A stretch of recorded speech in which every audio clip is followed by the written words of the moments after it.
आनंद आनंद सबके साथ में उच्च से उच्च व्यवहार करना चाहिए और वो फिर निष्काम होना चाहिए। निष्काम जो व्यवहार है वो कल्याण करने वाला, मुक्ति कर देने वाला है। ये सबके लिए ये बात है कि जैसे स्त्रियां जो है ये आपसी के बीच के वहां घर में सासू बहू के साथ में, बहू सासू के साथ में, इसी प्रकार से थी। जो मुनि गुणस्थ है वो मालिक के साथ में, मालिक मुनि गुणस्थ के साथ में, मजदूर जो है ये मालिकों के साथ में, मालिक मजदूरों के साथ में, यानी सबके साथ में सबको उच्च से उच्च कोटि का व्यवहार करना चाहिए। उच्च से उच्च जो व्यवहार है उसमें दो चीज को त्याग है और दो चीज को ग्रहण है। त्याग जो है वो तो स्वार्थ को त्याग यानी निष्काम भाव से उच्च व्यवहार होता है, और एक अभिमान को त्याग। किसी भी प्रकार को जो अभिमान है, अपने बुद्धि को अभिमान है, अपने में श्रेष्ठता को अभिमान है, वो सभी हानिकर है। तो अभिमान को त्याग और स्वार्थ को त्याग। मान बढ़ाई प्रतिष्ठा की जो इच्छा वो भी स्वार्थ, और मैं अच्छा व्यवहार करूंगा तो वो मेरे साथ अच्छा व्यवहार करेंगे, ये भी स्वार्थ। बदला कुछ भी नहीं चाहना चाहिए। तो निष्काम भाव से सबके साथ में उसके उद्देश्य से व्यवहार करना चाहिए। और दो बात ध्यान करने की यह है कि व्यवहार के बीच के वहां विनय पूर्वक प्रेम होना चाहिए और समता रहनी चाहिए। व्यवहार बिगड़ता है झूठ से और व्यवहार बिगड़ता है क्रोध से। व्यवहार के वहां अपने मन के प्रतिकूल वातावरण हुआ है,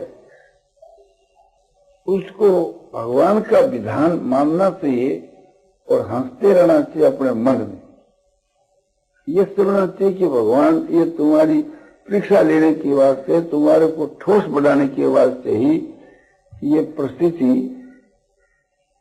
की है। मालिकों को मजदूरों के साथ में, अपने गुमास्तों के साथ में कैसा व्यवहार करना चाहिए कि ये बात सोचते रहना चाहिए जैसा उनका हित हो। जैसा मनुष्य अपना हित सोचता है, जैसे एक संस्था का हित सोचता है, उसी प्रकार से थी और सबका हित सोचना चाहिए। संसार को सामने रख करके सबका हित सोचना चाहिए। इस प्रकार से सोचकर जो व्यवहार किया जाता है वो व्यवहार बड़ा उच्च कोटि का होता है। अपने साथ बुराई करने वाले के साथ में भलाई करना सो भी उसके हित के लिए। मैं भलाई करूंगा तो उसको भी मेरे साथ भलाई करनी पड़ेगी, इस उद्देश्य से नहीं। चाहे वो भलाई करे चाहे बुराई करे, अपनी तरफ से सबके साथ में भलाई करनी चाहिए। परिणाम में उनका कैसे हित तो है, इस दृष्टि से सबसे व्यवहार करना चाहिए। अपने को कोई गाली दे तो उसका उत्तर गाली से नहीं देना चाहिए। ये समझना चाहिए कि इसका माथा खराब हो रहा है, ऐसा समझ कर करके। और जैसे शनिपात के रोगी पर वैद्य एक प्रकार से थी दया करता है, इस प्रकार उसको दया का पात्र समझना चाहिए। जो कोई मारपीट करे तो बदले में मारपीट नहीं करता, और यदि लड़का उद्दंड हो मारपीट करे तो माता पिता उसके हित के लिए शासन करते हैं, कहीं मारपीट भी करते हैं तो उसमें लड़के का हित सोचते हैं। इसी प्रकार से मालिकों को गुमास्ते का हित सोचना चाहिए कि इसका हित किस विषय में है। डॉक्टर जो है मवाद पड़ जाते हैं तो चीरा भी देता है, ऑपरेशन करता है, उसकी नीयत अच्छी रहती है कि किस प्रकार से इसके जल्दी से जल्दी लाभ हो। तो यही बात एक प्रकार से सोचनी चाहिए। समझो थोड़ी बार के लिए जैसे गीता प्रेस है और उनका एक प्रकार से मजदूरों से संबंध है, और दूसरे बाहर के जो कारखाने जो एक प्रकार से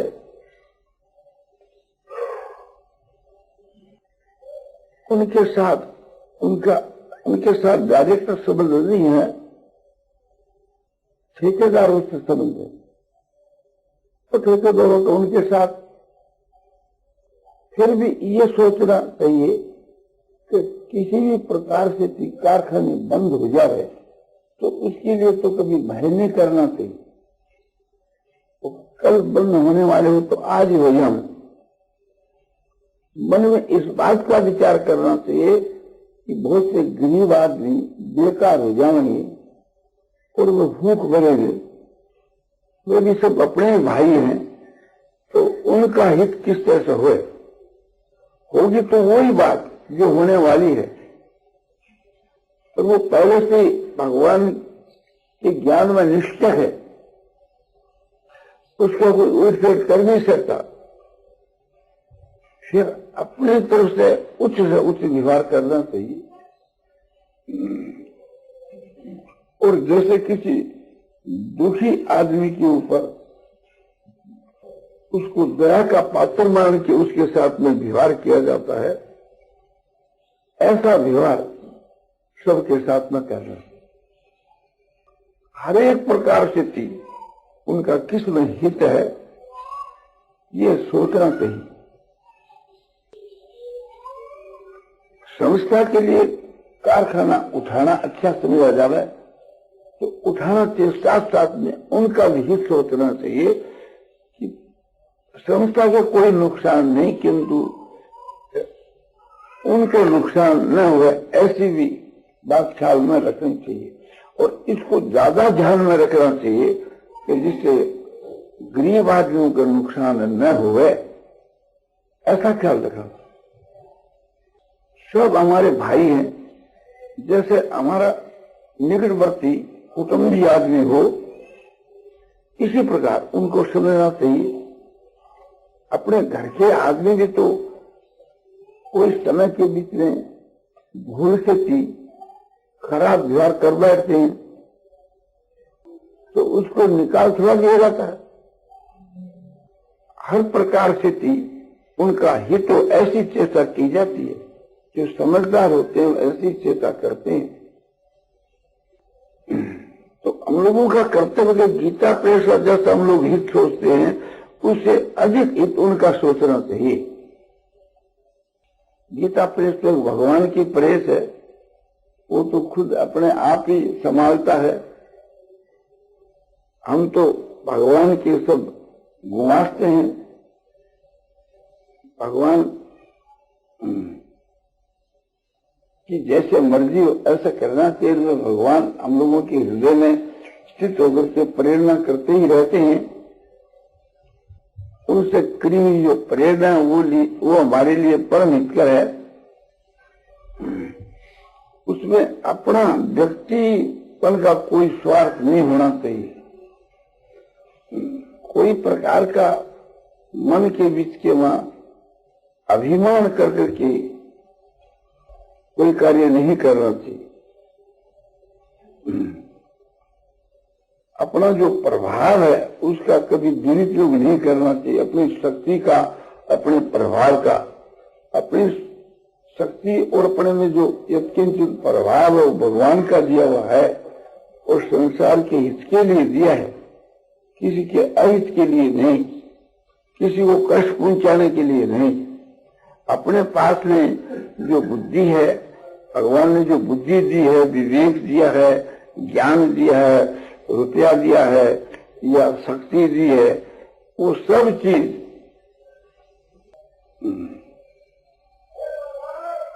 सबकी सेवा के लिए, सब में भगवत भाव रखते हुए, सब नारायण को स्वरूप है, सबकी सेवा ही नारायण की सेवा है,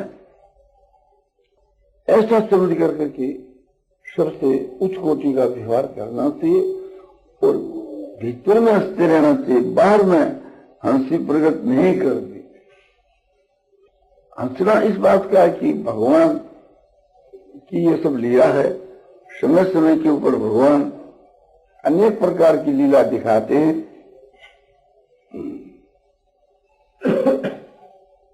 उस लीला का तत्व है खुद भगवान ही जानते हैं और 2 नंबर में यत्किंचित उसके भक्त जानते हैं। और हम लोग तो समझो कि सुनी सुनाई बात को अपनी बुद्धि के अनुसार जैसा समझते हैं काम में जाते हैं।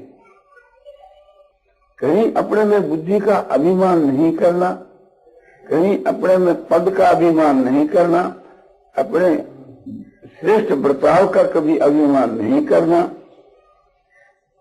अभिमान तो किसी भी बात का मनुष्य को नहीं करना चाहिए, अपनी जाति का, वर्ण का, आश्रम का, अपने पद का, रुपयों का, बल का, शक्ति का, किसी भी प्रकार का अभिमान है वो पतन करने वाला है। जो कुछ अपने में है उस संसार के हित के लिए है। हम सब प्रकार से सबका हित करते रहें और इस बात को दूसरा कोई नहीं समझे तो न समझे, हमको समझाना थोड़ा ही है। समझने वाले जो भगवान वे तो सब समझते ही हैं और किसी को समझाने की कोई आवश्यकता नहीं है। अपनी तरफ से अपने शक्ति के अनुसार सबके साथ में अच्छा उच्च व्यवहार करना चाहिए। किसी पर शासन करें तो पद के अभिमान से नहीं, उसके हित की दृष्टि से उस पर शासन करना चाहिए। उसकी हित की दृष्टि से किसी भी प्रकार का युक्ति संगत शासन हम कर सकते हैं। हमारे शासन में असत्य व्यवहार नहीं होना चाहिए, असत्य भाषण नहीं होना चाहिए, कहीं भी एक प्रकार से मिथ्या जो है उसको गुंजाइश नहीं देनी चाहिए। अपने व्यवहार का, अपने अच्छे व्यवहार का दूसरों के ऊपर अच्छा असर पड़े ये इच्छा नहीं रखनी चाहिए। अच्छे व्यवहार का अच्छा ही असर होता है, किंतु कहीं न पड़े तो ये मन के वहां इच्छा नहीं रखनी चाहिए, आशा नहीं रखनी चाहिए। ये आशा है, ये भी एक प्रकार से थी शैतान भावी है। सबसे उत्तम यह बात है कि सब में भगवत बुद्धि रखनी चाहिए। सो अनन जान की असी मति न टरे हनुमंत, मैं सेवक सतरा करे रूप राशि भगवन। हे हनुमान, वे मेरा अनन्य भक्त है जिनकी मतिमान बुद्धि इस सिद्धांत से कभी हटती नहीं। क्या सिद्धांत कि जो चराचर है सब भगवान के स्वरूप की राशि है और मैं सबका सेवक। अब यथाशक्ति इस भाव को हर वक्त कायम रखना चाहिए। ये भगवान का उत्तम दर्जे का भजन है, भगवान की उत्तम दर्जे की सेवा है। इससे लाभ के सिवा कभी नुकसान हो ही नहीं सकता और दुनिया के लाभ के अंदर ही हमारा लाभ है। वही हमारा असली लाभ है। इससे चित्त में प्रसन्नता रहती है, शांति रहती है। यदि कोई समय की वहां अशांति हुए, अप्रसन्नता हुए, तो वहां हमारी समझ की गलती है। न्याय युग तो यही बात है कि उसको प्रसन्नता रहनी चाहिए, शांति रहनी चाहिए। उसके व्यवहार से थी देखने वाले पर असर पड़ता है, और जिसके साथ में अच्छा व्यवहार किया जाता है उस पर तो अच्छा असर होता ही है। इसी प्रकार हम लोगों को सबके साथ में ऐसा ही व्यवहार करना चाहिए, सबके साथ में उच्च कोटि का व्यवहार करना चाहिए। अपने घर के भाइयों के साथ में भी ऐसा व्यवहार करना चाहिए, अपने घर के औरतों के साथ में भी ऐसा ही व्यवहार करना चाहिए, और माता बहनों को भी परस्पर के बीच में इस सिद्धांत को समझ करके सबके साथ में उच्च कोटि का व्यवहार करें।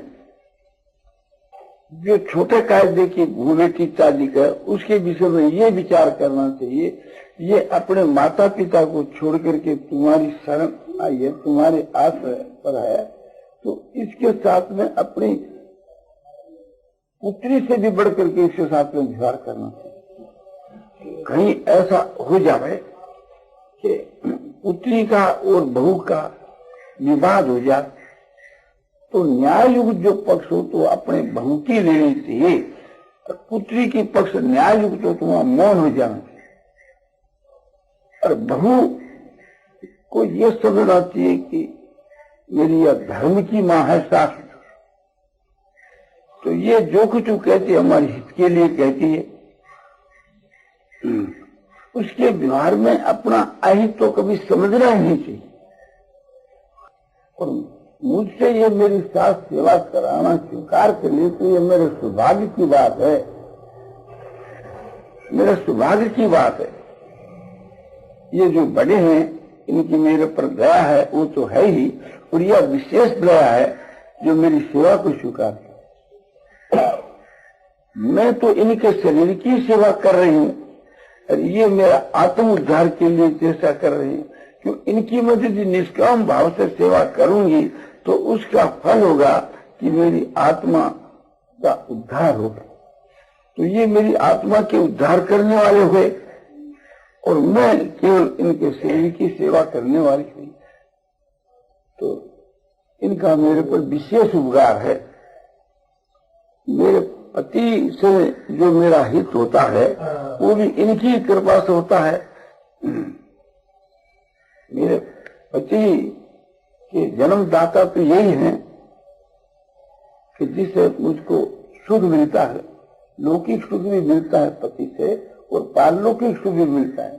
तो उसकी जन्मदाता मूल अपने सास है और ससुर है, तो उनकी और विशेष सेवा करनी चाहिए। और सेवा मिल गई तो ये समझना चाहिए भगवान ही मिल गई।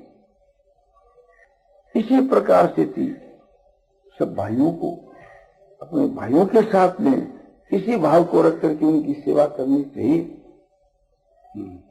जैसे श्री रामचंद्र जी महाराज भरत के साथ में व्यवहार करते हैं कि भरत तुम विचार लो मेरे लिए, तुम जो कहोगे वही मैं करूंगा, सब बात तुम सोचो। भरत ने सोचा प्रभु मैं तो बालक हूं, मैं आपको संकोच में डाल करके ये नहीं कहना चाहता कि आप चलो और अयोध्या का राज करो। जिस किस प्रकार से होगा आपकी आज्ञा का मैं पालन करूंगा। 14 वर्ष की अवधि के शेष होने पर 15 वर्ष के पहले दिन आपको पहुंचना चाहिए, नहीं पहुंचोगे तो मैं अग्नि में प्रवेश करके भगवान ने कहा बहुत ही मैं ठीक पहुंचा। राज को ज्ञान बना करके भरत जी भगवान के पास करते हैं, भगवान राम भरत के पास में आखिर के बीच में भरत ने इसी में अपनी जीत समझी, हार में अपनी जीत समझी। तो इसी प्रकार से थी परस्पर भाइयों को ऐसा ही व्यवहार करना चाहिए। भाइयों का बंटवारा एक ही बार होता है, बार बार नहीं होता। तो जिस समय बंटवारा हुए उस वक्त में भगवान श्री राम और भरती को याद कर लेना चाहिए, उन्होंने कैसा व्यवहार किया। ऐसा ही व्यवहार हम लोगों को अपने भाइयों के साथ में करना चाहिए। भगवान की भक्ति के विषय में, प्रेम के विषय में कहने के लिए प्रेरणा हुई, तो आप लोगों की प्रेरणा के अनुसार ही कहा जाता है। भगवान ने बहुत से श्लोक गीता में कहे हैं, जिसके एक श्लोक के धारण करने से मनुष्य का उद्धार हो सकता है। ऐसे ऐसे गीता के वहां बहुत से श्लोक हैं।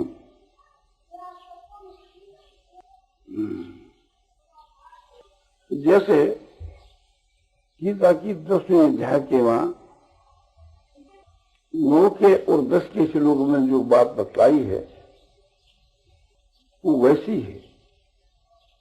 भगवान गीता की 10वें अध्याय के 9 के श्लोक में कहते हैं, मच्चिता मद्गत प्राण बोधयंत परस्परम कथयंत मां नित्यम तुषंती च रमन्ति। इसका शब्दार्थ यह है, मच्चिता, जिन पुरुषों का मुझ परमात्मा में चित्त है वे मच्चिता, माने भगवान में जिनका चित्त निरंतर निवास करे उसको भगवान कहते हुए मच्चिता। और मद्गत प्राण, जिनका जीवन मेरे लिए है वो मद्गत प्राण। और बोधयंत परस्पर, भगवान कहते हैं कि परस्पर में आपसी में मेरे प्रेम का जो तत्व है उसको समझाते रहते हैं, वो बोधयंत परस्पर। और कथयंत तस्य माम नित्यम, भगवान कहते हैं कि मेरे गुण प्रभाव तत्व है इसकी बातें मेरे भक्तों में जो निरंतर कथन करते रहते हैं वह कथयंत तस्य माम नित्यम तुषंती च रमन्ति च। और इस प्रकार स्थिति साधन करते हुए हर वक्त संतुष्ट रहते हैं, आनंद में मस्त रहते हैं, सदा आनंद में मस्त रहते हैं, नित्य मेरे में संतुष्ट है, समझे जाते हैं। रमन्ति है, और मन बुद्धि इंद्रियों के द्वारा मुझ परमात्मा में जो रमन करते हैं तो रमन्ति च। ये शब्दों का अर्थ आपको बतलाया। अब इसका भाव समझना चाहिए। तो मच्चिता यानी जिनका मेरे में निरंतर चित्त निवास करे, जहां मन जावे वहां मुझको ही देखे, जिससे बताया कि योमं पश्यति सर्वत्र सर्वं च मयि पश्यति तस्याहं न प्रणश्यामि सत्यं येन प्रणश्यति। भगवान गीता की 6ठे अध्याय के 30 के श्लोक में कहते हैं कि योमं पश्यति सर्वत्र, जो मुझको सब जगह देखता है, अपने हृदय से अपने मन से मुझको सब जगह देखता है, जहां मन जावे वहां मुझको देखता है। और सर्वं च मयि पश्यति, और सबको मुझ परमात्मा के अंदर देखता है। और तस्याहं न प्रणश्यामि, उससे मैं कभी अलग नहीं होता और वह मुझसे कभी अलग नहीं होता। मैं उसको देखता रहता हूं और वह मुझको देखता रहता है।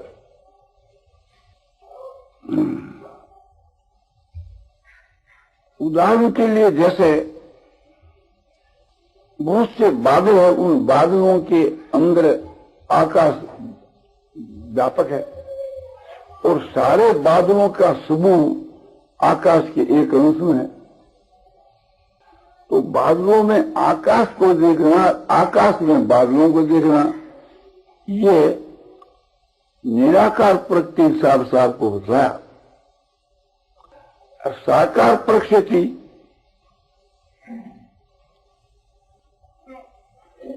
जैसे जहां दृष्टि जावे वहीं भगवान को देखे।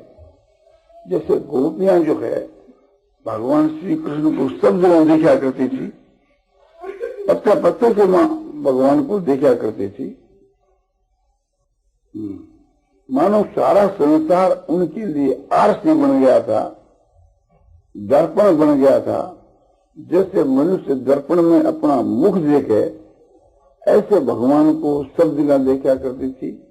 यानी उनके नेत्रों के बीच के मां भगवान बस गए थे और सारे ब्रह्मांड को भगवान के अंतर्गत देखा करती थी। जैसे अर्जुन ने सारे विश्व को भगवान श्री कृष्ण जी के शरीर में देखा।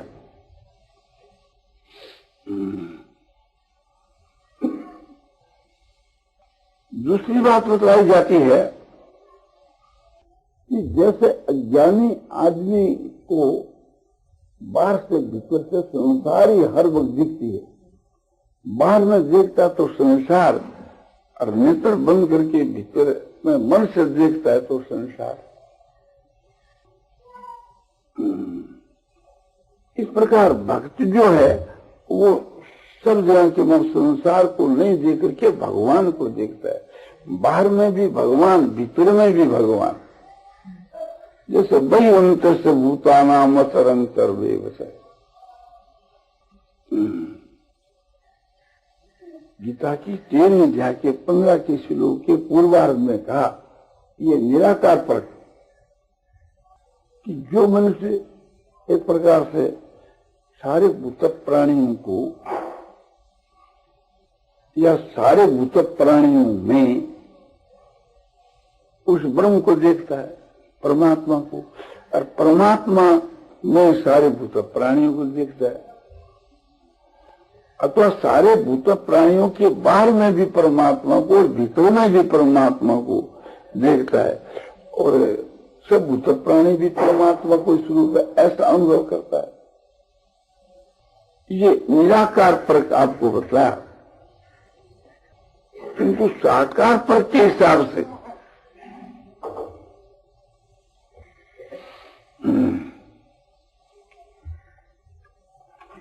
भगवान जिसके हृदय में बस जाते हैं